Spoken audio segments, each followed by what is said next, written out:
Bismillahirrahmanirrahim. Assalamualaikum warahmatullahi wabarakatuh. Alhamdulillahilladzi ja'ala syahra Ramadan sayyidas suhur afadha fihi al-khaira wan nura. Fasubhanahu yaghfiru adh-dhunub wa yasturu al-'uyub wa huwa 'allamul ghuyub. Asyhadu an la ilaha illallah wa asyhadu anna Muhammadan abduhu wa rasuluh la rasula wa la nabiyya ba'dah, amma ba'd. Faya ayuhal musyahidun al-kiram, alhamdulillah pada kesempatan yang berbahagia ini kita masih diberikan kesempatan oleh Allah Subhanahu wa taala untuk saling menasihati dalam kebaikan. Allah Subhanahu wa taala telah berfirman dalam Quran surah Al-Asr, Innal insana lafi khusrin. Sesungguhnya manusia itu benar-benar dalam kerugian. Illal ladzina amanu, kecuali adalah orang-orang yang beriman. Wa amilus solihat, dan beramal soleh. Wa tawassaw bil haq, wa tawassaw bis sabr, dan saling menasihati dalam kebaikan dan juga dalam kesabaran. Ayyuhal musyahidun al-kiram, oleh karena itu pada kesempatan yang berbahagia kali ini, izinkanlah saya akan menyampaikan kultum singkat. Jika nanti bermanfaat, silakan bisa diambil manfaatnya. Jika kurang manfaat, jika ada salah, jika ada kekurangan, silakan dikoreksi, dan juga kami memohon saran dan masukannya. Baik, pada kesempatan yang berbahagia kali ini saya akan menyampaikan tentang keutamaan ataupun hikmah sahur. Di antara hikmah sahur ini ternyata amatlah banyak. Namun paling tidak di antaranya akan kita sampaikan pada kesempatan kali ini, bahwa di antara hikmah sahur yang pertama adalah sahur itu mendatangkan berkah. Bisa kita lihat sebagaimana telah dijelaskan dalam sebuah hadis yang masyhur dari Anas bin Malik radhiyallahu anhu, Rasulullah sallallahu alaihi wasallam bersabda, "Tasahharu fa inna fis sahuri barakah." Sahurlah kalian, karena sesungguhnya pada sahur itu terdapat barokah. Kemudian pada hadis lain juga dikatakan, "As-sahuru akluhu barokah, fala tad'uhu walau ayyajra'a ahadukum jur'atan minal ma'." Sahur itu makannya mengandung berkah, maka janganlah engkau meninggalkannya meskipun di antara kalian hanya meminum seteguk air. Ayyuhal musyahidun al-kiram, menurut Imam Ghazali, yang dimaksud dengan berkah yaitu ziyadatul khair, bertambahnya kebaikan. Jadi kalau kita ibaratkan sebuah skema multi level, maka sahur itu adalah sebuah kebaikan ada di atas. Kemudian di bawahnya ini akan muncul kebaikan-kebaikan yang lain. Nah, kemudian Al-Hafidh Ibnu Hajar dalam kitab Fathul Bari menjelaskan di antaranya bahwa dari hikmah atau yang dimaksud dengan berkah di dalam sahur itu adalah, yang pertama, bahwa sahur itu kita mengikuti sunnah Rasulullah Sallallahu Alaihi Wasallam.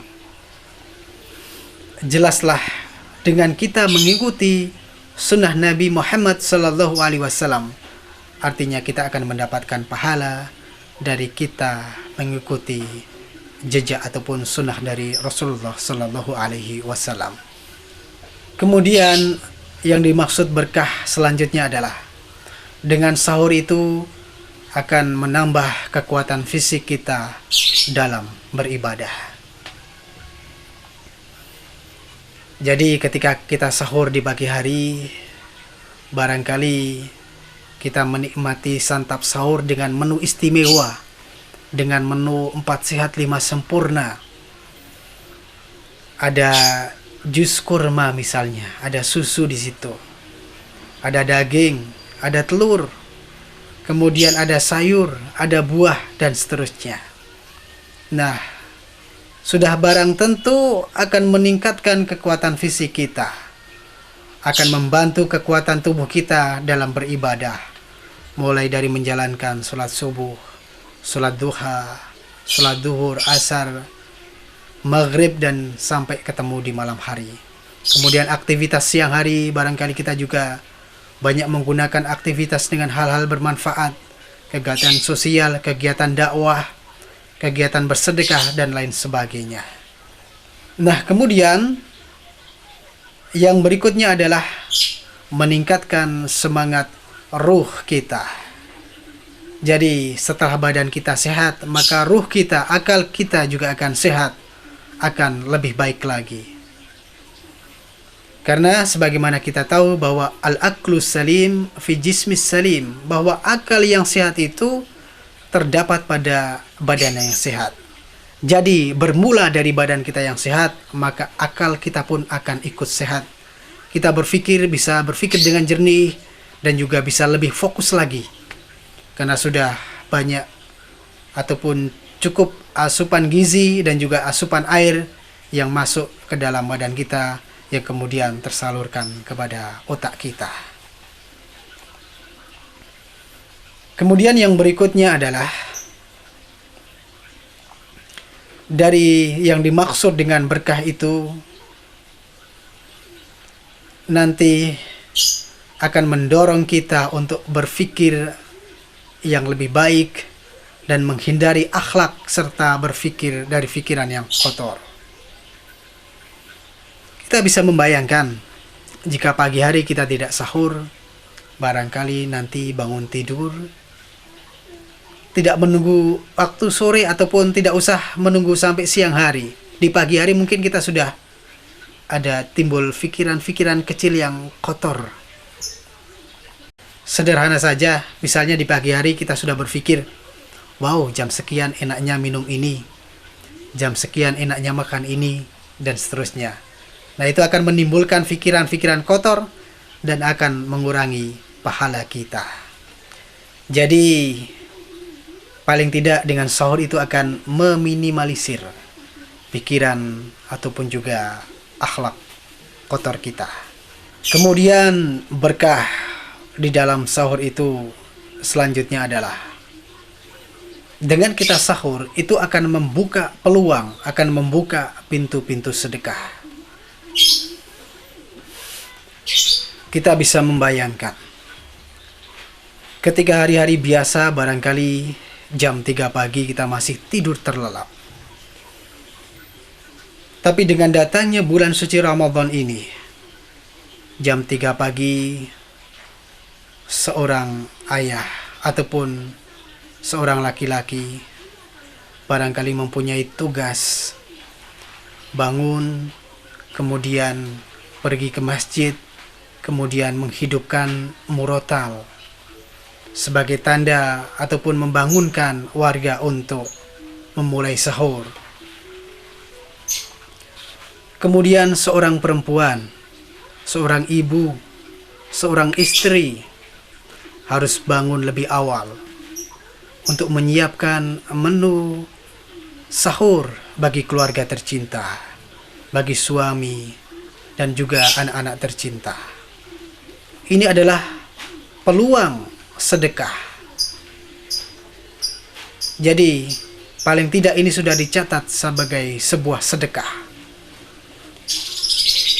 Sedekah apa? Yaitu sedekah meluangkan waktunya, sedekah dari anggota tubuhnya, sudah melakukan aktivitas yang bermanfaat untuk orang lain. Kemudian barangkali di tengah-tengah kita itu ada saudara kita kasih makan untuk sahur. Itu juga sudah tercatat sebagai sedekah lagi. Kemudian berikutnya, barangkali di lingkungan kita ada bapak-bapak yang jaga malam, kemudian mereka sahur di situ. Ada petugas security, satpam, kita kasih menu untuk sahur. Itu juga merupakan sedekah. Jadi dengan sahur ini akan membuka peluang pintu-pintu sedekah. Akan banyak pahala-pahala yang mengalir di situ. Ayyuhal musyahidun al-kiram. Kemudian yang berikutnya adalah bahwa waktu sahur itu adalah waktu yang mustajab untuk kita berdoa, berzikir, memohon kepada Allah Subhanahu wa taala dan juga memohon ampun atas segala kesalahan yang kita lakukan. Karena sesungguhnya Allah Subhanahu wa taala akan mengabulkan hambanya yang berdoa, kemudian akan memberikan ampun kepada hambanya yang memohon ampun di sepertiga malam terakhir. Ayyuhal musyahidun al-kiram, barangkali itu di antara keterangan atau penjelasan dari sahur yang mendatangkan berkah. Yang pertama tadi adalah mengikuti sunnah Rasulullah Sallallahu Alaihi Wasallam. Kemudian yang kedua adalah akan menambah kekuatan fisik kita dan juga menambah semangat dalam beribadah. Kemudian berikutnya akan menciptakan semangat ruh kita. Semangat ruh kita dan juga kesehatan akal kita. Kemudian berikutnya adalah akan menghindari fikiran ataupun akhlak-akhlak kotor. Kemudian berikutnya akan membuka pintu-pintu sedekah. Itu yang pertama, bahwa sahur sebelum kita berpuasa akan membawa keberkahan. Kemudian yang kedua, bahwa dengan kita sahur itu adalah sebagai pembeda antara puasa kita dengan orang-orang yang beragama lain ataupun puasanya ahlul kitab. Faslun ma baina siyamina wa siyami ahlil kitab aklatu sahari. Bahwa sesuatu yang membedakan puasa kita dengan puasa ahlul kitab, puasanya orang Yahudi dan Nasrani, adalah makan sahur. Karena dikatakan bahwa mereka itu puasa tetapi mereka tidak sahur. Jadi bangun tidur langsung puasa begitu saja, kemudian sampai sore pun tidak langsung berbuka, tetapi menunggu waktu malam ketika sudah muncul rembulan ataupun muncul bintang yang gemerlapan, baru kemudian mereka berbuka. Li'annal yahuda wan nasara yuakhirun. Karena orang-orang Yahudi dan Nasrani itu mengakhirkan ketika mereka berbuka puasa. Kemudian yang ketiga adalah bahwa dengan kita sahur di pagi hari, dengan kita sahur sebelum puasa itu, kita akan mendapatkan pujian dari Allah Subhanahu wa taala dan juga para malaikat. Innallaha wal malaikatahu yusalluna ala mutasahhirin. Bahwa sesungguhnya innallaha azza wa jalla, sesungguhnya Allah azza wa jalla, wa malaikatahu, dan malaikat-malaikatnya, yusalluna, bersolawat atau memuji, ala mutasahhirin, terhadap atau kepada orang-orang yang sahur. Ayyuhal musyahidun al-kiram, jadi paling tidak ada 3 hikmah ataupun 3 keutamaan besar ketika kita menjalankan sahur. Yang pertama adalah dalam sahur terdapat berkah. Kemudian sahur sebagai pembeda puasa kita dengan puasa ahlul kitab atau orang-orang Yahudi dan Nasrani. Kemudian dengan sahur kita akan mendapatkan pujian dari Allah Subhanahu wa taala dan para malaikat. Ayyuhal musyahidun al-kiram, barangkali itu sedikit kultum singkat yang bisa saya sampaikan pada kesempatan kali ini, dan insya Allah pada kesempatan berikutnya kita akan sambung dengan tema-tema yang lain. Semoga yang sedikit ini bermanfaat, dan jika ada kesalahan, ada kekurangan, itu timbulnya dari kebodohan diri saya sendiri. Akhirul kalam, billahi taufik wal hidayah, wal ridha wal inayah. Barakallahu fikum, wa akhiru da'wana. Wassalamualaikum warahmatullahi wabarakatuh.